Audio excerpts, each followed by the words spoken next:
Ready ka? May isa pa tayong bala. Gawin mo! Sinabihan ni Roldan si Samuel na sigurado siyang ispoiled ang pamilya niya sa kanya, na agad namang nag-oo si Samuel at sinaad niyang gusto na niyang tapusin yung ginagawa niya para makauwi na siya at makasama ang pamilya niya. Sabay nagpaalam itong tatapusin muna niya yung proposal niya, na agad sinabihan ni Roldan na samahan siyang mag-lunch dahil nag-order ito ng pagkain nila para makapagkwentuhan naman sila, na agad tumanggi si Samuel. Pero pinilit ni Roldan kaya wala na itong nagawa pa. Sinabihan ni Roldan na tuwang-tuwa siya sa kanya dahil mahal na mahal niya ang pamilya niya, na agad sinumbat ni Samuel na ganun talaga pagtatay ka. Kaya sinabihan ni Roldan na mas lalo na kung matalino at mabait katulad ng anak niya. Sabay tinanong niya kung ano ang pangalan ng anak ni Samuel, na agad niyang sinambit ang pangalan ni King. Giniit ni Roldan na yung mga ganong klaseng anak ay kailangang palaging iniingatan at hindi dapat mawala sa tabi niya. Palabang sinumbat ni Samuel na kapag may nagtangkang ilayo sa kanya ang anak niya ay mapapatay niya, habang hawak-hawak niya yung kutsilyo at nanggigigil ito na nanindigan siyang papatay siya para sa kanyang anak. Pagkatapos ng lunch nila ay pinuntahan ni Roldan si Jacob na galit, sabay minura pa niya si Samuel dahil pinipikon siya nito, na agad sinabihan ni Jacob na ang sarap patayin. Giniit ni Roldan na tignan lang niya kung gaano katalas yung pangil niya kung pinatay na niya yung anak niyang pinaglalaban niya. Sabay inutusan niya si Jacob na tawagan niya yung alaga niya. Agad binili ni Roldan sa tao ni Jacob na patayin na niya si King, makuha man niya o hindi yung seed praise. Sa pag-uwi naman ni Samuel ay agad nilang inisa-isa yung mga lumang larawan nila, pero hindi pa rin nila makita yung seed praise.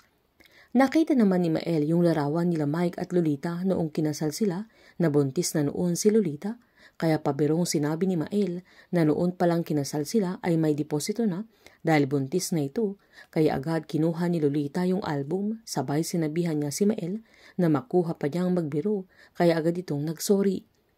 Pinaliwanag ni Lolita na balak talaga nilang magpakasal pero nauna lang siyang mabuntis. Agad sinabihan ni Paeng na butit na kapag pakasal sila, dahil lalabas si Samuel na legitimate, kaya napalingon naman ito, na agad sinabihan ni Lolita na hindi siya papayag na walang dadalhing pangalan ang anak niya.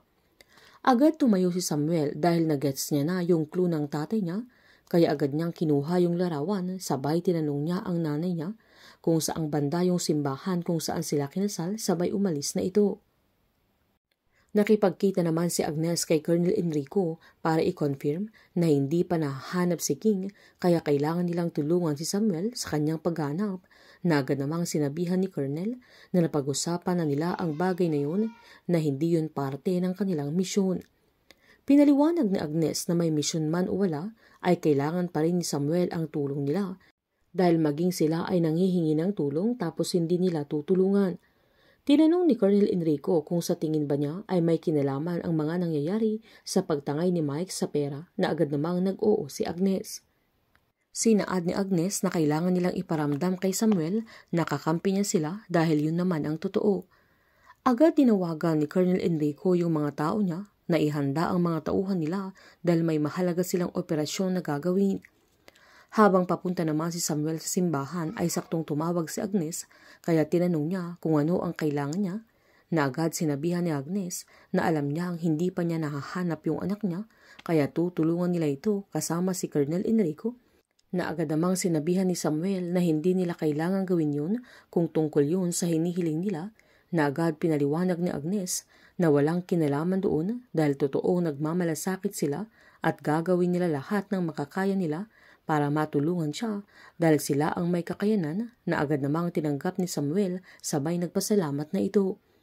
Sakto namang pabalik na sila Johnny sa station nang lumabas yung mga naka-armored na mga kasamahan nila, kaya tinanong niya kung ano ang meron, na agad sinaad ng pulis na may operasyon sila dahil may nakidnap na kailangan nilang i-rescue.